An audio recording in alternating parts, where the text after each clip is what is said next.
Buenas tardes amigos, nos estamos encontrando para iniciar diálogos. Están con nosotros, como lo habíamos anticipado, la doctora Natalia Sierra y el doctor Richard Salazar, los dos catedráticos universitarios. Les queremos pedir un primer acercamiento político a lo que pasa, la presencia del expresidente de la República. Parece que alteró, hay alguna gente que dice no le paren bola, otros que no solo que no le paran bola, sino que salen a recibirle, y otros salen a protestar su presencia. Hay también otros que dicen que hay que aprovechar que ha venido para tener una prohibición de salida y enjuiciarlo y que responda por los 10 años de la famosa Revolución Ciudadana. Todos estos aspectos, cómo se lleva adelante la vida política del país. Así es que gracias por acompañarnos, bienvenido. Natalia, una primera visión. ¿Altera la presencia del expresidente Correa? ¿Le damos demasiada importancia o tiene, porque puede llevar a una confrontación en el país que la estamos viendo en las calles, ¿no? Bienvenida, buenas tardes. Buenas tardes, un gusto estar aquí. Francisco, gracias por la invitación. Un saludo a Richard. A ver, yo creo que me parece que se está dando mucha importancia. Ya. Eso sospecho yo. Hay una especie de... Sí, o sea, de hecho... demasiada expectativa se le genera. Su figura fue muy importante en los últimos 10 años por, digamos, la manera particular que tuvo de ejercer el poder del Estado. Una manera, desde mi punto de vista, lamentable, pero fue una presencia. Ahora, lo que pasa es que ciertamente si se hace un análisis desde unas ciertas teorías ahí sobre cómo funciona la ideología, el expresidente tenía, digamos, fuerza mientras estaba, digamos, traspasado por una malla ideológica que se encargaron de crear en estos 10 años. Es decir, estamos hablando de publicidad política, estamos hablando de en todo famoso terreno, estado, ¿no? de propaganda. Eso, por un lado, de hecho, ejercía una función, la primera función del Estado, esto también es parte de esta malla. Pero el momento en que él sale, desde el momento en que dejó de ser presidente y así funciona el poder, inmediatamente se devalúa. Es casi como los carros que uno se compra inmediatamente cuando compra, pierde el IVA, pierde el IVA y comienza a devaluarse. No es como una propiedad de otro tipo. Eso es lo que le pasó. Inmediatamente que dejó de ser presidente de la República, es decir, perdió la función esa que le otorga una especie de magia a su imagen.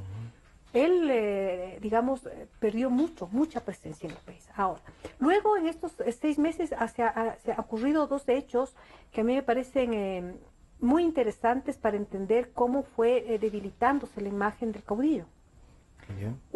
Y son 2 pronunciamientos del actual presidente.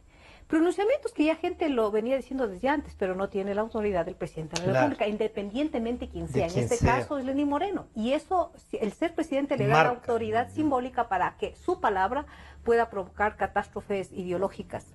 Y me parece que hay 2 momentos. Uno, cuando él dijo que la mesa no estaba servida.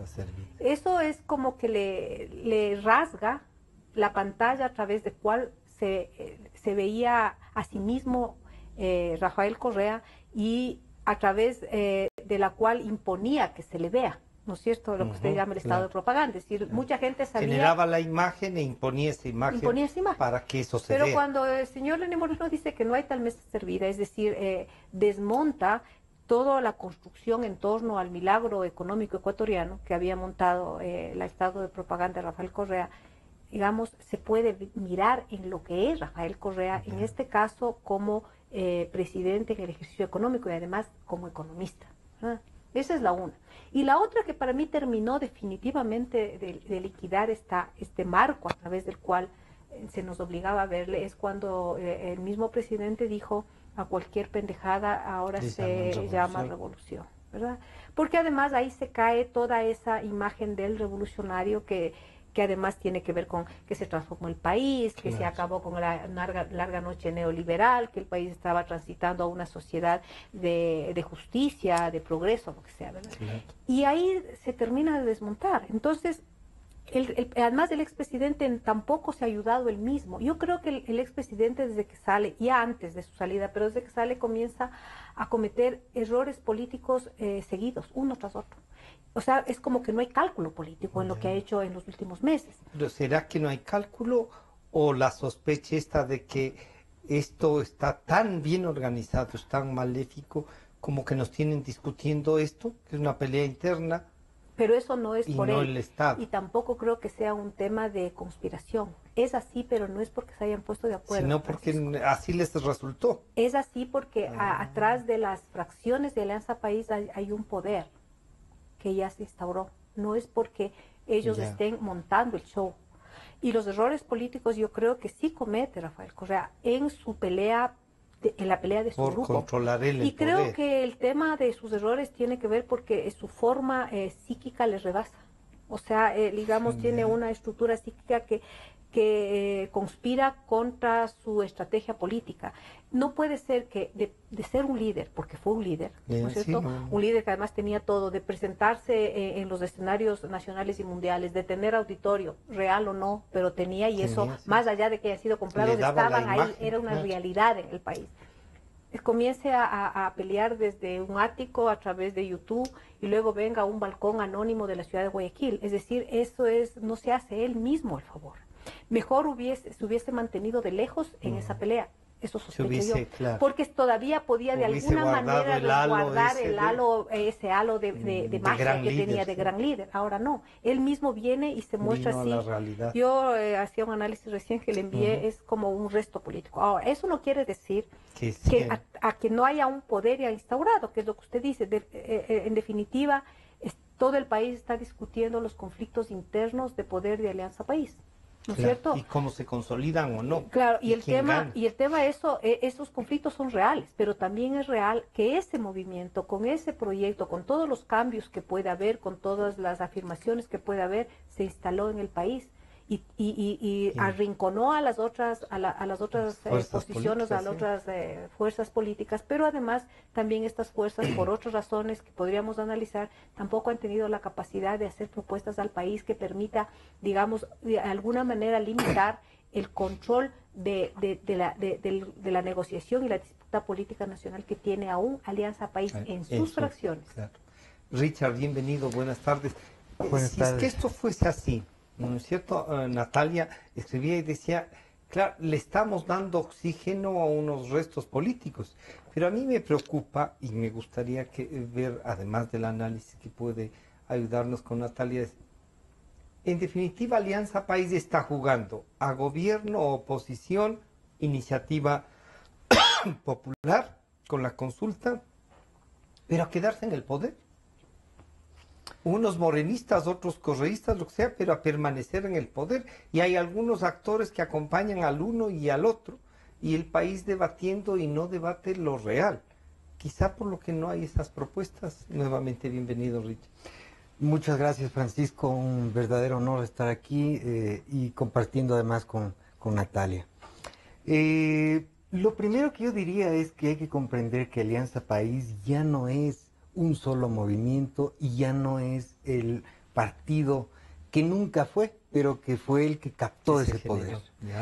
Y yo hago énfasis en eso porque Alianza País siempre trató de definirse como un movimiento y yo creo que era verdad. Nunca fue un partido, nunca tuvo además, no solamente por esas circunstancias, sino que nunca tuvo una militancia orgánica. Nunca tuvo de hecho cuadros, porque cuando un partido capta el poder en democracia, se supone que va a tener los cuadros suficientes para renovar los ministerios, los fusibles que en el camino se van quemando naturalmente. Aquí hubo un pequeño grupo que cada vez se fue visibilizando más, porque poco a poco, a algunos con patada, a otros con guante blanco, pero se fueron deshaciendo de las personas que les eran incómodas. Y brevemente en esos 10 años quedó un grupo de gente muy allegada de toda la vida del expresidente Correa. Se consolidó la figura del presidente con su grupo y no político, digamos. De un caudillo que gobernaba de una manera absolutamente autoritaria y que por tanto no es que respondía ni a un proyecto de país, ni a un proyecto de un partido que tiene ideología. Entonces, ellos trataron de revestir de una ideología de izquierda que yo creo que ha hecho muchísimo daño a la izquierda en este país, pero además en el continente, porque esta ha sido una tendencia que con los países alineados con el ALBA se ha puesto como la izquierda a nivel internacional, y los medios, incluso serios en Europa, hablan de las izquierdas gobernando y de Rafael Correa de izquierda. En fin. Pero Richard, ahí uno diría, ¿y si estos que llegaron con ese rótulo y que están en Nicaragua, están en Venezuela, están en Bolivia, están acá, no eran la izquierda? Entonces, ¿en dónde se quedó la izquierda? Esa es una pregunta muy importante que además hay que hacerla. Les robaron hasta el rótulo. Entonces. Así es, hay que hacerla además. ¿Y a los restos nos robaron la esperanza? O sea, no quisiera parafrasearle al expresidente, pero no nos pueden robar la esperanza porque, o sea, si ya perdemos la esperanza, más bien apagamos la luz y nos vamos. Pero yo creo que ese es un tema muy importante para que analicen los líderes y gente de los partidos tradicionales de izquierda, porque además no se trata solo de Alianza País y la figura del caudillo. El Partido Socialista, el Partido Comunista, hasta este momento las alas oficiales apoyan a la línea al anterior y siguen además, ahora. Y a la línea correísta, bien ubicados ahora, ahí, sí. Totalmente alineados con la línea correísta de Alianza País, con esa agenda dentro de la Asamblea y también en los espacios que tienen todavía de gobierno. Entonces, si nosotros vemos el caso, por ejemplo, de líderes como Enrique Ayala Mora, Víctor Granda, gente histórica del Partido Socialista, está totalmente aislada y ya ni siquiera casi se les recuerda. O sea, obviamente quienes estamos en la política y haciendo la discusión y el debate, presencia, pero más bien por su academia, por su investigación, por su reflexión, la política, ¿ya? Por sus columnas, por además su militancia y su crítica, que ha sido constante y que como son gente además muy respetable intelectualmente, pues lo saben hacer bien. Sin embargo, ya no tienen partido. Todo eso se diluyó en el gobierno caudillista de Correa, que además no permitía ni siquiera una crítica, mucho menos un debate. Entonces, yo creo que ahí las izquierdas tienen una tarea enorme y, por cierto, también la academia. Por cierto, también la academia. La academia también nos debe, ¿no? Una parte grande. O sea, la academia en muchísimos... estuvo en los 10 años presente, quizá no con la fuerza que debe, porque muchos se acomodaron. Muchísimos. O sea, de hecho, yo creo que en estos 10 años hemos tenido una suerte de blanqueamiento, transparencia de la verdadera intelectualidad en este país, porque la verdad es que uno, si es que hace un ejercicio, un trabajo académico, o sea, no puede vender el pensamiento. Eso es una cosa que no... O sea, el único capital que puede tener un intelectual es su pensamiento, sus ideas y su nombre. Entonces... eso no se puede vender porque es el único capital, igual que puede tener un empresario su capital en el banco. El capital de un intelectual es sus ideas, que además tienen que ser autónomas. ¿Pero eso significará que no debe ser militante? No, yo creo que un intelectual más bien va a ser militante por naturaleza con sus ideas. Y es por ello que hay intelectuales de derecha, y es absolutamente legítimo, pero lo que no puede es primero, durante toda la vida decir que la izquierda representa tal cosa y que se lucha contra los gobiernos autoritarios y que terminan luego haciendo parte del estado de propaganda, aplaudiendo al caudillo y más bien buscando hilos conductores de argumento para justificar lo injustificable. Porque en estos 10 años pasaron cosas aberrantes en la perspectiva democrática. Natalia, usted que ha sido una militante de izquierda, ¿no es cierto? Y que no claudicó.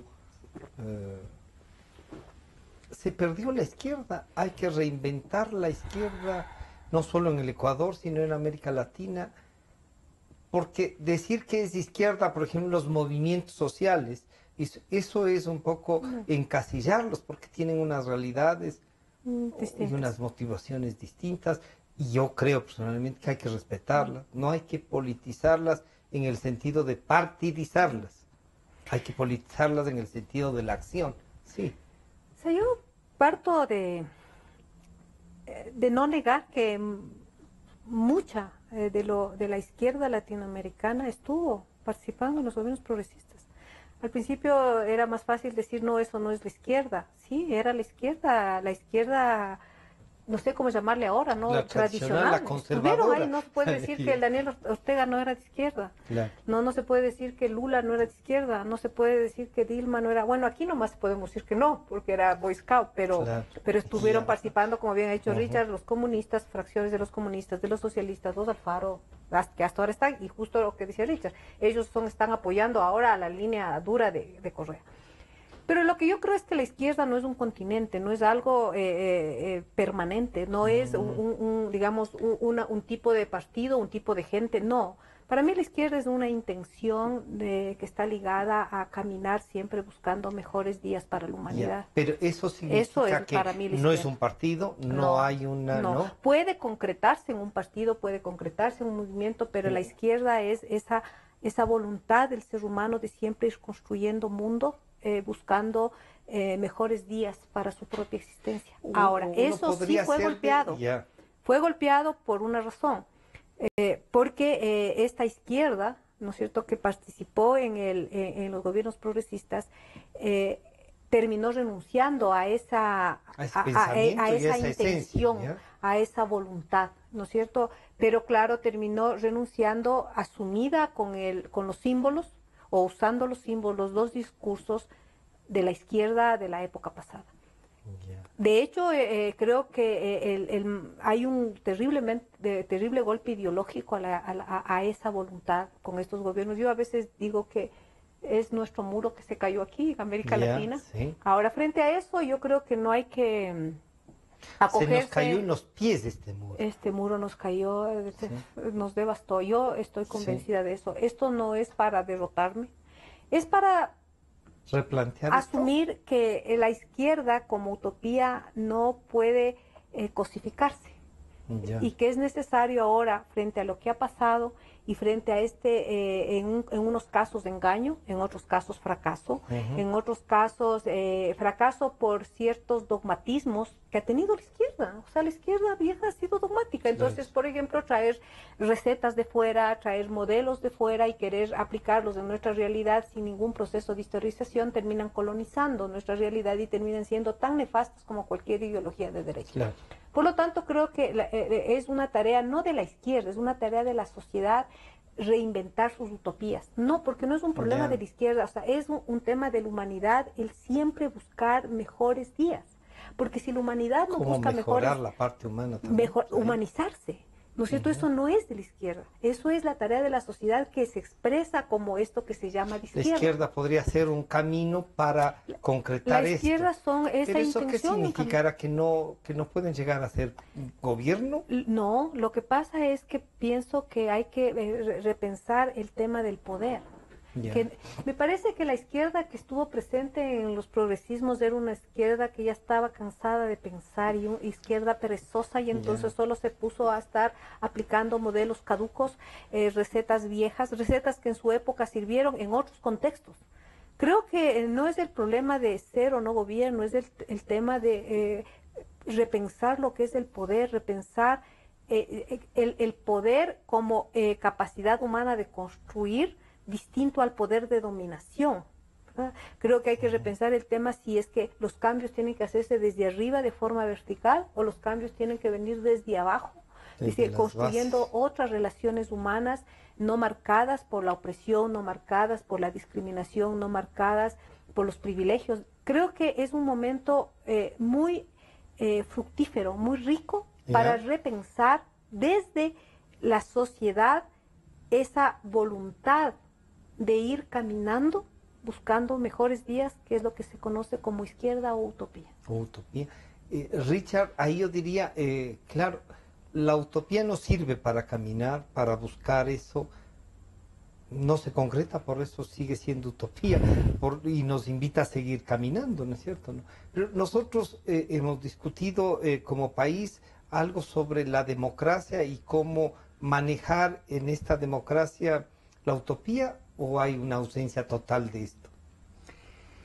Yo creo que en primer lugar hay que tener en cuenta que estas discusiones que son intelectuales no han filtrado a la población común. Estas son discusiones más que nada de grupos académicos, políticos, ¿no es cierto? Y que tratan de hacer una propuesta.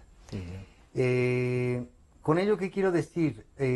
Si efectivamente se diera una discusión mucho más activa, Rafael Correa no hubiera ganado todas las elecciones que ganó, porque todas las cosas que siguieron pasando efectivamente demostraban que no se vivía en democracia. Ahora, es importante recordar también que el término democracia necesitó precisamente para plasmar estas preocupaciones, esas necesidades de algunos apellidos. Es decir, la democracia representativa, que es el derecho a que la gente pueda votar y elegir quién le va a gobernar. En primer lugar, tuvo que ampliarse porque recordemos que es bastante reciente que aquí en nuestro país tenemos el voto universal. Hasta el año 78 no es que existía real democracia representativa, es decir, que la gente elija.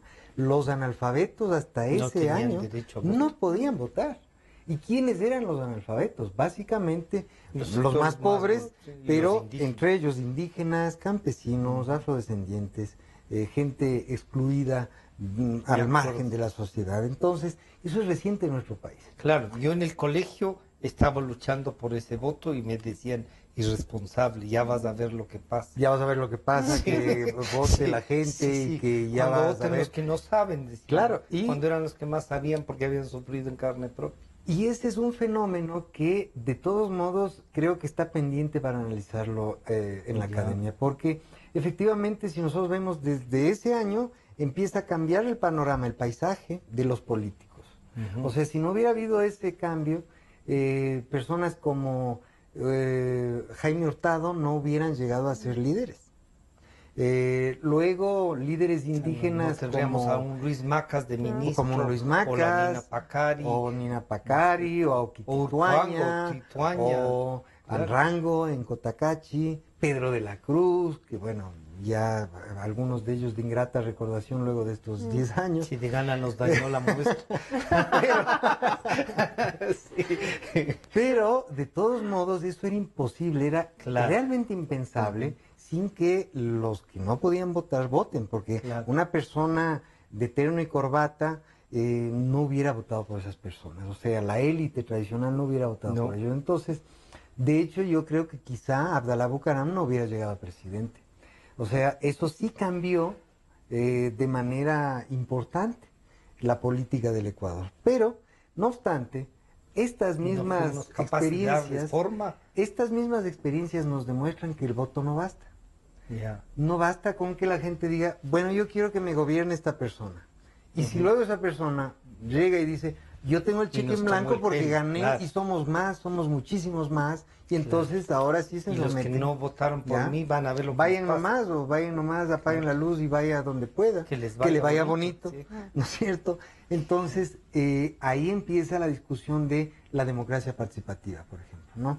Que en principio era para discutir temas de presupuestos, porque en los años 90 se trabajó mucho en el tema del presupuesto participativo, que vino además de una tendencia latinoamericana, y fue una muy rica discusión y un trabajo interesante, que lo tomaron además los movimientos sociales, porque eso implicaba que era necesaria la organización social, precisamente para poder discutir estas cuestiones del presupuesto, que a uno le hagan el puente acá, en el Cantón X, y discutirlo con el municipio, y empiezan a gestarse todas esas ideas de participación, que además tomaron forma y que el proceso de la Revolución Ciudadana un poco se abanderó y tomó esos discursos y dijo, nosotros vamos a hacer esto. Además, vamos a reformar una constitución para que la democracia no solo sea representativa, sino sea participativa e incluso comunitaria.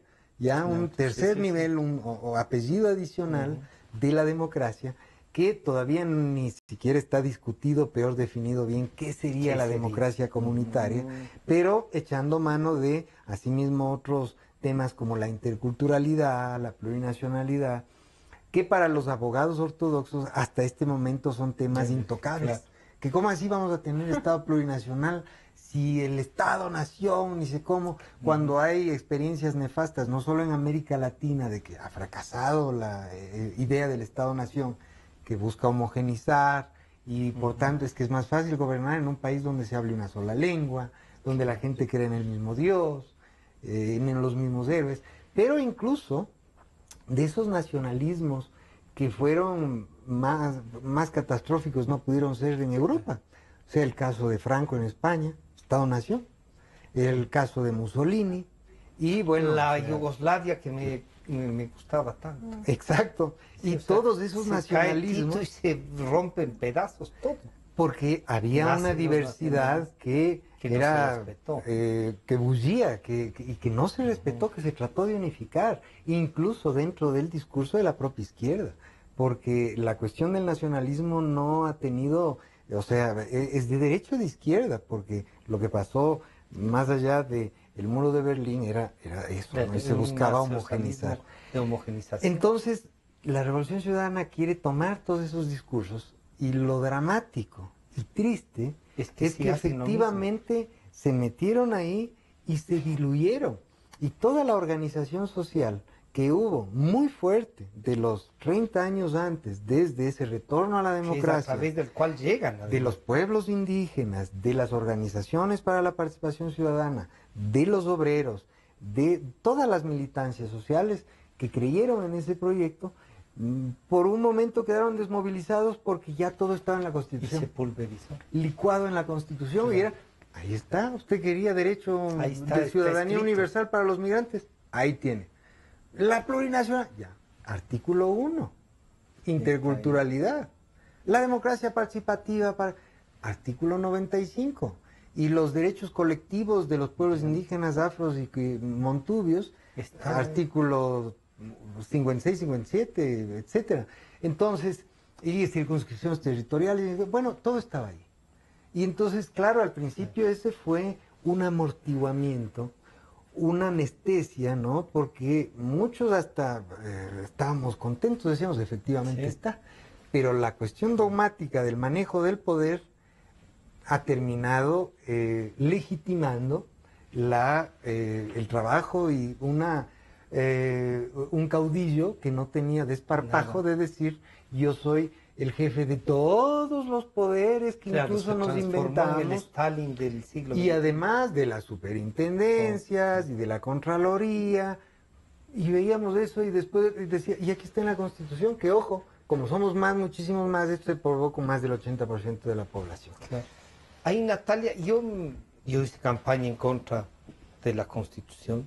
Yo estaba, y decía que para mí era, siempre me acuerdo, y me publicó Laura, 20 poemas de amor y una canción desesperada era ese proyecto de Constitución. Un poco jorobando la vida al pobre Pablo Neruda, pero diciendo, esto me parece. Cuando las utopías como que se escriben, y lo que Richard nos acaba de decir, escribieron, nos dijeron esto, ya está, aquí está. Pero no es que está. O sea, nos quitaron esa idea, la pusieron por escrito y no hicieron nada más. No, es que la utopía es aún permanente, es como desde otro ámbito el deber ser. O sea, nunca el ser humano solo puede ser, porque deja de caminar. Y el ser humano, si no camina, colapsa en la historia y desaparece. El problema de lo que sucedió estos 10 años es que no es que la utopía se haya plasmado, es que realmente no siquiera se plasmó. Si se escribió, es otra cosa. O sea, se redactó cosillas, pero además en el mismo texto constitucional, yo por eso tampoco apoyé nunca la Constitución, y éramos vistos. Bueno, yo no iba ni por sí ni por no, decía no vayamos a votar eso, o sea, quedémonos en nuestra casa. No, yo fui por el no. Y yo decía no, porque yo quería deslegitimar el hecho. Porque Ya. cuando usted vota no legitima el hecho. Y para mí había que legitimar el hecho no por la participación de las organizaciones sociales, sino por la manipulación que ya había desde esa época de los grupos que al final terminaron controlando todo el Claro. movimiento y todo el país. Mire, si uno lee el texto constitucional, claro, hay muchas cosas súper novedosas y súper, digamos, avanzadas, como los derechos de la naturaleza, los derechos de los pueblos, etcétera, etcétera, aunque en tema laboral había retroceso. Pero hay una pequeña cosa que yo no soy abogada, pero no soy jurista, pero yo me daba cuenta, es decir, esto de, si es que se declara de interés nacional, es competencia del presidente de la República. Borrado todos los Borrado otros derechos. todos los- Yo Claro. me acuerdo conversaba en esa Ahí época estaba la trampa y con el los chico. compañeros ecologistas que ya se pusieron un poco ellos así y tuvimos una conversación porque yo estaba diciendo no vayamos a votar. Me decían, ¿por qué? Decía, mira, porque todo lo bueno por este pequeño hecho termina borrado. Es decir, y el problema es que no podemos apostar a una persona. Es decir, no puede ser si el presidente de la República es bueno, es izquierda, no. Es que el principio es el incorrecto, porque no puede ser, además, como No se puede declara de sujetarse interés a- general, casi nacional, en un Estado plurinacional. Yo me tuve la posibilidad de ir revisando la Constitución, hice un análisis del discurso, Ya. y hay una cantidad de contradicciones. ¿No? Toda la Lo que pasa es que Constitución uno lee, no lee eso, solo lee los avances. Lo que Pero- está ahí como, y justo eso fue como lo la que, imagen puesta. eso es lo que permitió que concentre todos los poderes, que se vaya en contra de las propias denunciaciones de la Constitución, o sea, que se haga inconstitucional, porque estaba respaldado en este pequeño detalle, que es una trampita pequeña ahí, de que él puede declarar de interés general cualquier cosa y por lo tanto le arrebata al pueblo los derechos plasmados, escritos en la Constitución. Y eso fue lo que pasó. Entonces ahora yo digo, ¿esa es una trampita, digamos, inocente? ¿Cómo es el error de buena fe? De buena No, fe, no. no. Eso es, Ahí estaba la para trampa. mí es el núcleo central de esa Constitución. El núcleo central de esa Constitución. No es una cosa marginal, una trampita. Y justo porque es núcleo central se esconde. Justo porque es núcleo central Claro. se esconde, ¿verdad? Entonces, ¿qué tenemos ahí? Que lo que se hizo es recoger todas las demandas, vaciarles de su contenido, con esta trampita, vaciarles de su contenido, pero eso lo que produjo en la gente es que se estaban realizando las demandas, ¿no es cierto? Generó la sensación claro, de eso, de que ¿no? se estaban realizando, pero primero en primer momento en el discurso. Cuando esto comenzó, este discurso, a generar contradicciones con una realidad que no tenía nada que ver con estas demandas, porque era una modernización conservadora Claro. del capitalismo, ¿verdad? Y había quedado establecido que los que estaban gobernando el país eran de izquierda. Y más que ellos, O sea, que el se proyecto habían- era de izquierda, sí. que justo lo que usted decía, El que se proyecto. habían plasmado las demandas de dentro de la utopía de izquierda.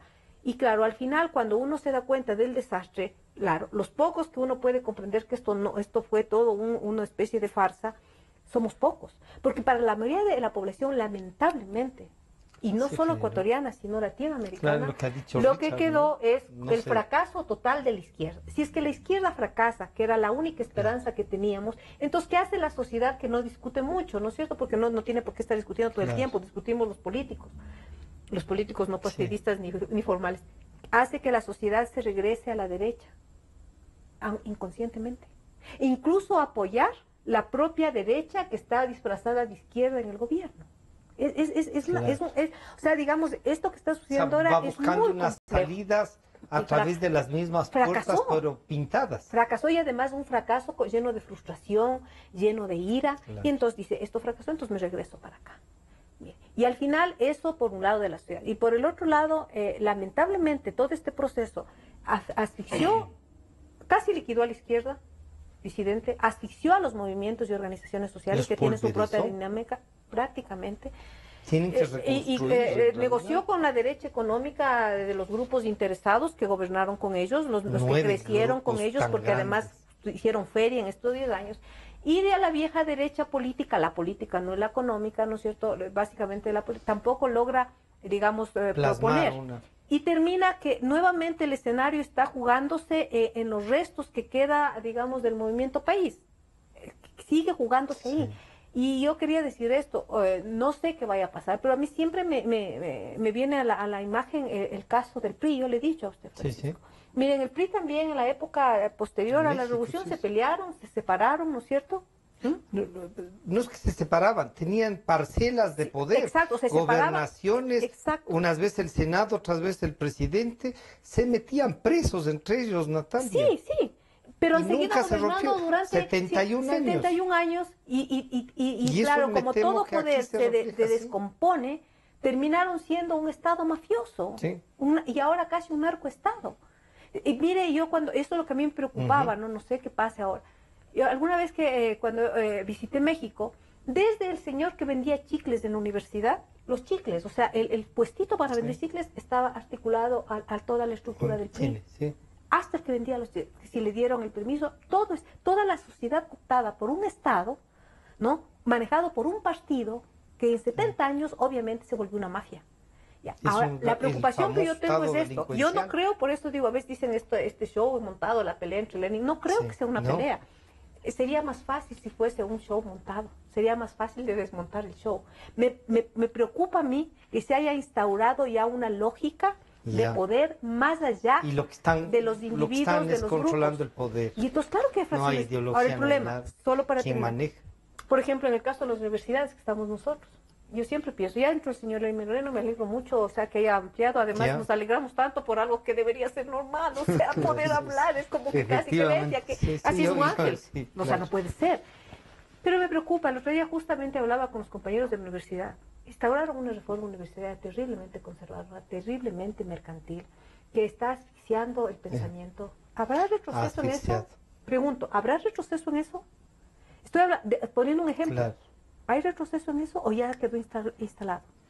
Y a mí me preocupa que se quede instalada y que no seamos capaces de reaccionar para cambiar. A eso voy yo. Nosotros podríamos ver en varios escenarios de la vida social lo que se instaló en estos 10 años y si eso va a ser posible desmontarlo, lo que obviamente afecte a la sociedad, o simplemente ya se instaló y ahora estamos felices de poder dialogar, pero ya se instaló una estructura de poder, que para mí es una hegemonía durante los 10 años, que ya no podía seguir manejada con un gobierno autoritario de corte de Correa. Yo le he dicho esto también, Francisco. A veces siento que hay una continuidad en la discontinuidad. Es decir, ya no podía haber un gobierno tan irracional, tan autoritario como Correa, porque la gente estaba levantándose. Claro, entonces ahora viene un gobierno que además son del mismo partido, con otra actitud de gobernanza, obviamente más amplio, de dialogante y todo lo demás. Pero, digamos, habría que revisar lo profundo, lo estructural. ¿Qué de eso se va a mantener? Y se va a mantener ahora porque la gente ya no reclama. Mire, desde que entró el señor y está muy bien, o sea, me alegro que haya visto el diálogo, pero de repente nadie se mueve ya. Nadie se mueve. Y pregunto, el éxito el tema de la universidad, por ejemplo, toda la reforma educativa que es fundamental, porque uno piensa solo en la economía. No, la reforma educativa es una de las bases del futuro de la sociedad. Si no se cambia el país. Todas las reformas de salud, ¿sí? Todo el tema de la deuda, ¿sí? Todo el tema del extractivismo. ¿Se va a desmontar el extractivismo? ¿Cómo se va a desmontar si estamos ya con deuda con pago en petróleo? Sí. Eso es lo que a mí me preocupa. Richard, estas preocupaciones que motivan a mucha gente a no ceder, digamos, un espacio, en esto que uno diría, son 26 sábados que no nos han insultado y parece que hay que les agradecer. Cuando, como dice Natalia, oiga, esto lo normal. Es lo normal. ¿No es cierto? Lo que pasa es que no debió pasar. Ya, claro, y nos pasó. Pero desde mi punto de vista, y yo puedo decir, no sé si está toda la estructura montada y lo que están es disputándose quién va a controlar el poder, pero ¿de parte de quién? De ellos mismos. Yo en este tema creo que soy más optimista. ¿Sí? Sí. Y espero no equivocarme. A pesar de que yo creo que después de la consulta empezaremos a ver mucho más la verdad. La verdad de Lenin y todo. ¿Por qué digo que soy más optimista? Precisamente porque ocurren cosas como la venida de Rafael Correa estos días. O sea, Correa, en su enorme vanidad, no se atrevería a venir de otro modo si no va a tener un montón de huestes que le esperen, le aplaudan y cuando menos baje en helicóptero como llegó Abdalá Bucaram en sus tiempos y con una aclamación popular y que, o sea, le van a hacer sentir el líder supremo. Correa viene porque se le está yendo de las manos su propio proyecto. El proyecto de controlar todo. El proyecto de que ya controlaba todo y se le está yendo de las manos. Entonces, a mí me parece que ahí no hay tongo. A mí me parece que sí hay una ruptura. Yo creo que Correa vino para tratar de maniobrar, manipular en la Corte Constitucional el tenor de las preguntas y de las respuestas y análisis que haga la Corte, y de igual manera el CNE. Porque no olvidemos, en este mismo momento, en estos días, está la pugna interna del CNE, porque hay unos consejeros, liderados particularmente por Juan Pablo Pozo, que quieren mandar un delegado a la convención ilegítima de Alianza País, para la cual viene Correa. Sí. Y más allá de que no hay que olvidar que Juan Pablo Pozo fue condecorado por Correa por una cosa igualmente normal, que cómo así le van a condecorar por hacer su trabajo, en teoría que lo hizo transparente, más bien eso demostraría otras cosas, ¿no? Pero Juan Pablo Pozo está favoreciendo esa ala correísta de Alianza País. Y además, en teoría él va a manejar la consulta. Hoy ya se está diciendo que va a renunciar y que eso es lo que él ha anunciado. Por ahora es solo un rumor. Solo un rumor. No obstante, ese es un tema fundamental. O sea, como digo, Correa en su vanidad no hubiera venido, de no ser porque sentía que se le toca a la las jueza manos. Ordeniana, a la que él casó. Exactamente, ¿sí? Y que además es la esposa del candidato que ellos tenían para rector de la Universidad Andina después de que fracasó lo de Vallejo. Entonces, que es Navas. Entonces, se sabe, digamos, como rumor, que ella ya habría hecho su resolución. Que presentó el 23, sí. Y que dos preguntas diría que no. Que son las fundamentales, la 2 y la 3. Que es por lo que realmente hay que votar. En la 2, ella decía que iba a estar de acuerdo en que no haya la reelección indefinida, pero que no sea retroactivo. Es decir, no como está la pregunta que mandó el presidente Moreno, sino que solo sea de aquí en adelante, por lo cual Correa podría venir tranquilamente en 2021 y además de elegirse otra vez, o sea, poder estar 8 años más como presidente. Entonces yo creo que ese es el tema por el cual vino Correa. Por otra parte, yo creo que Lenín Moreno ha demostrado una capacidad política muy interesante. ¿Sí? Es decir, hay cosas como la siguiente. Le da hace un mes el espaldarazo a Richard Espinosa. Y todos nos preguntábamos, o sea, lo que decían ustedes, o sea, aquí hay una continuidad en la discontinuidad, cuando ya estábamos empezando a confiar en Lenin, porque todos al principio no confiábamos. Resulta que nos hace, o sea, comenzó a legitimarse. Pero después pasa a manos del Contralor y Pablo Celi, la Contraloría, le hacen la glosa, le destituyen y ahí sí Lenin dice, bueno, yo, ¿qué puedo hacer? ¿Qué puedo hacer? Es como que él deja que el trabajo sucio lo hagan los otros. Pero sigue siendo el presidente del Seguro Social, que es en representación de él. Claro.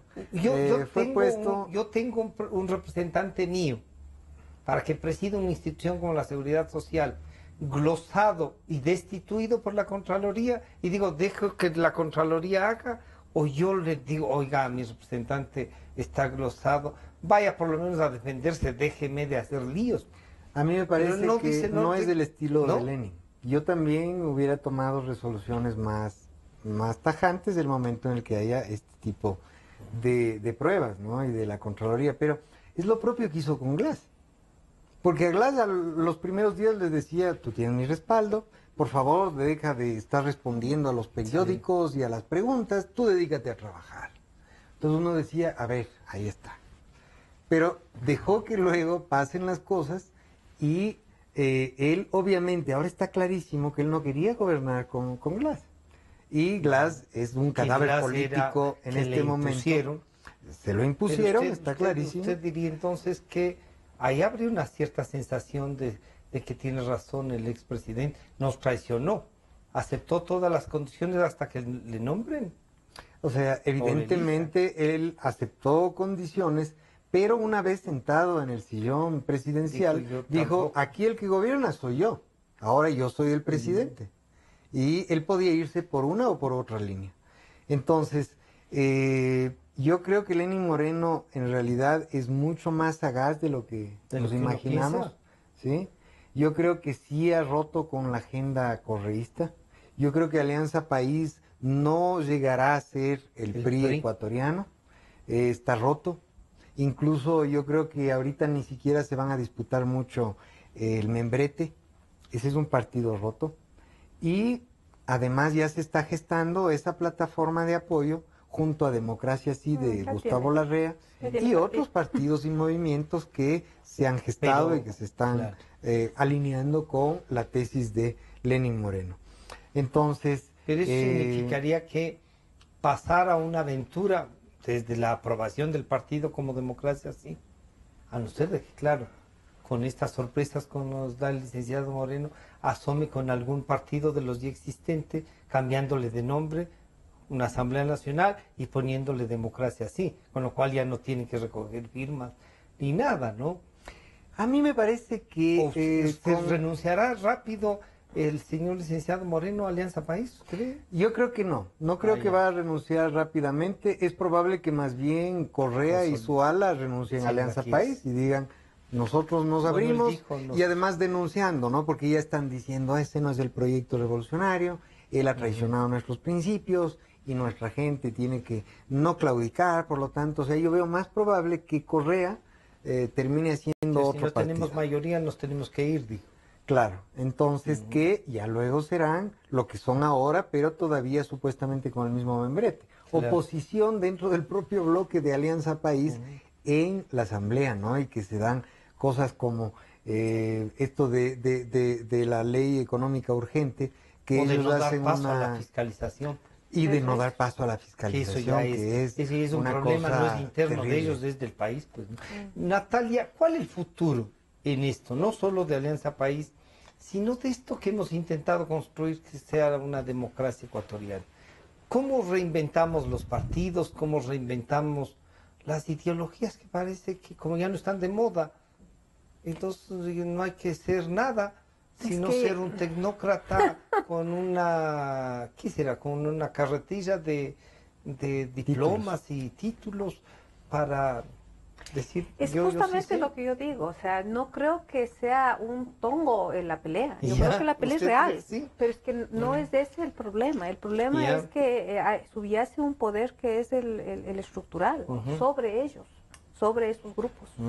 O sea, no, yo siento que a veces, digamos, los mismos, estos mismos políticos no se dan cuenta que son fichas de un poder mucho más grande. Claro. A eso voy yo. No creo que seamos, o sea, eso que estén inventándose, que hagan un show, no. O sea, están peleando y están disputando el poder y están disputando lo que cada uno cree que es su proyecto. Y que yo parto de que como proyecto del grupo mismo siempre estuvo confuso cuál era el proyecto. Claro. Pero yo creo que hay un proyecto real, pero que se estableció a través de ellos. Eso creo yo. Este es el que a mí me preocupa ahora. Y una parte de ese proyecto es lo que usted acaba de decir, Francisco. Mire, después de 10 años de correísmo y con toda la ideologización supuestamente de izquierda, hemos aterrizado en la época posideológica, con absoluta legitimidad. Y eso está afirmando el señor Lenín Moreno, por ejemplo. O sea, ya no es problema de izquierdas, de derechas. El mismo discurso que tiene la derecha, porque a la derecha yo particularmente creo que le conviene. Porque no es el problema de la izquierda y la derecha en la clave vieja. Claro. El problema es que aquí hay digamos, graves, o una grave situación económica, ¿no es cierto?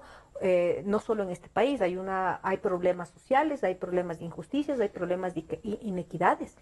Y aquí no es el tema de que ahora nosotros somos, como usted dice, tecnócratas o somos sujetos posideológicos y entonces aquí todos juntos, todos felices. No se han resuelto los problemas estructurales de este país. Tenemos ahorita una deuda externa que dicen que al que nace ahora tiene $3,000 de deuda, todo ecuatoriano está agarrado con esa deuda, ¿no es cierto? Tenemos una reforma educativa total, para mí, terriblemente regresiva, conservadora, que implica pérdida de derechos, pérdida de pensamiento, pérdida de criticidad. Tenemos todo un tema de salud, ¿no es cierto?, que en ciertos aspectos criminalizadores del tema de la criminalización del aborto. Tenemos que se instauró nuevamente una lógica colonial, medio camuflada, en esto de todos nuestros ojos puestos al desarrollo del capitalismo central. Eso se instauró.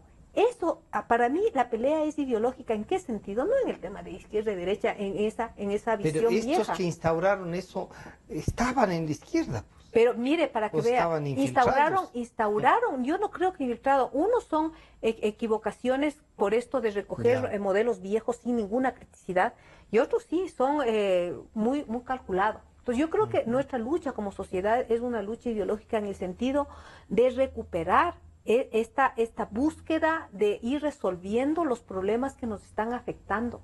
Es decir, por ejemplo, la inequidad. Y en todo sentido, por ejemplo, temas de opresión.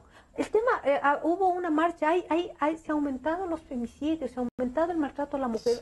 Tenemos la denuncia de abusos sexuales a los niños en todo el sistema educativo, por favor. Eso no digo que sea solo responsabilidad del gobierno anterior, ¿no? No creo. Pero tiene responsabilidad. ¿Cómo es esto de que el señor ministro diga, yo no sé, yo no supe, yo no vi, yo no... Si él es el representante de la sociedad en esa área. Y no le juzga. Hay problemas más profundos que tienen que ver con flujos de la globalización que terminan destruyendo los lazos sociales, los valores, por ejemplo, el consumo.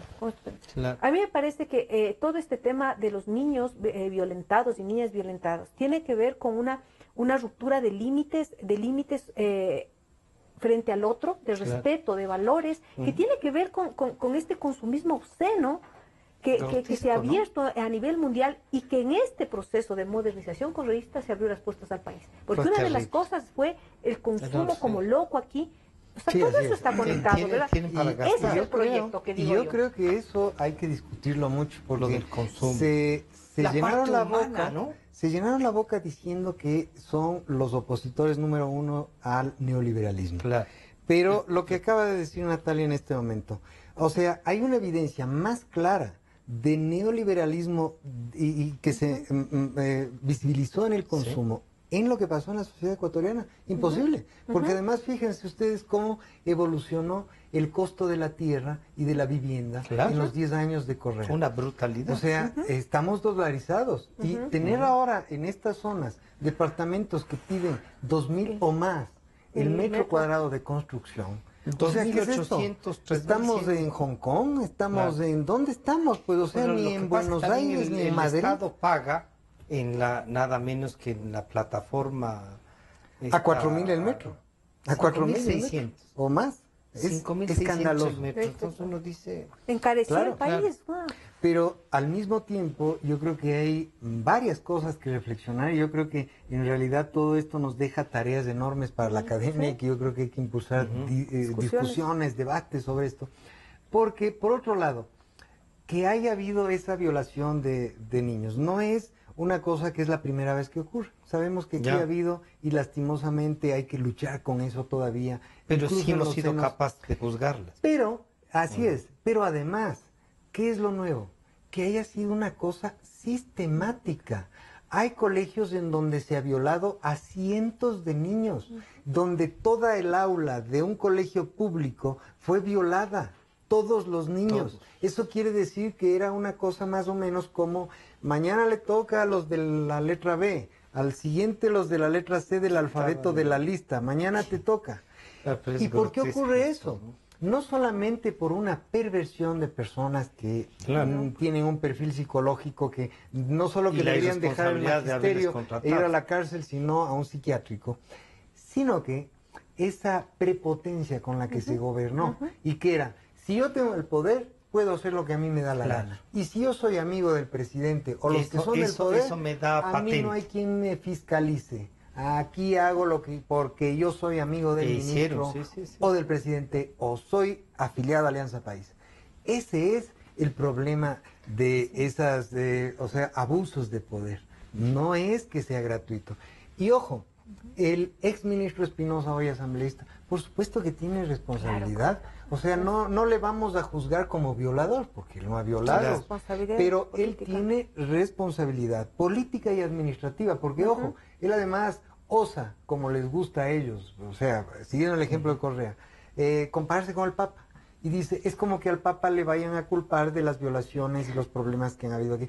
No, señor, esto es distinto. Él era el ministro, Papa no es el administrador jefe, exacto, él es el administrador, el jefe de las escuelas en donde uno encarga a sus hijos para que ellos no solo le cuiden, sino que le enseñen cómo deben vivir en el deber ser. Y resulta que el señor que era el que lideraba todo eso dice, no sé, y no ha dado paso a las denuncias y se ha hecho cuando menos de la vista gorda. Eso es gravísimo. Y una última cosa, porque se nos fue el tiempo, gracias por venir a conversar sobre este tema que creo que hay que profundizarlo. Natalia, la corrupción, porque en medio de todo esto lo que ha servido es para generar nuevos ricos y el consumismo, o sea, les vemos paseándose, además nos ven así sobre el hombro, bajo el hombro de los honestos. Desde los 4x4, ¿no? Y uno dice, disculpe nomás, esto es lo que tengo. No, porque pesará en la sociedad. Es que, claro, lo que pasa, Francisco, que en esta época yo no hablo solo de la corrupción económica, que es grave ya. Hay una corrupción política, hay una corrupción ideológica y una corrupción ética. O sea, porque taparon todos los... O sea, sí, o sea, mire, en el tema de la economía, por ejemplo, sí, obviamente ahí hay un tema estructural. El problema es que este gobierno le manejó de tal manera, ¿no es cierto?, en que comenzó hubo un intento de como de naturalizarle, o la actitud. Sí. Cómo reaccionaron el gobierno, correcto. Cómo, o sea, esta cosa cínica, claro. Entonces, mire, esto lo que pasa es que la sociedad se ha cansado tanto que en el cansancio de tanta denuncia, sin que se dé los procesos, ¿no? De, la impunidad, digamos, claro, de corregir, ¿no?, eso y de sancionar a los culpables, como que uno termina ya como, ya, bueno, o sea, ya le cansa a uno ir cada semana 3 escándalos de corrupción y al final, como todo, termina uno no dándole importancia, ¿verdad? Porque esa actitud cínica del gobierno se banalizó. El delito. Y esa actitud cínica del gobierno se permea en la sociedad. Entonces hay esto que ya todo el mundo dice, ¿no? Como, bueno, pero hicieron algo. Claro, se han robado, eso no ha dejado de la gente de decir. Claro. Y entonces, ¿cómo es posible, ¿no es cierto?, que actos que lesionan la vida social, ¿no?, la vida en común, terminen volviéndose parte de la institucionalidad del Estado? Lo mismo pasa con esta corrupción que se aparece en la violencia de las mujeres, en la violencia de los niños. ¿Cómo es que si el representante, como dice Richard, ¿no?, administrativo y político, del cuidado de los niños en el sistema educativo, primero se hace loco y luego la misma asamblea evita que le hagan un juicio político? Entonces, ¿qué dice la sociedad? No, pues entonces si él puede hacerse loco, ¿por qué no yo? Claro.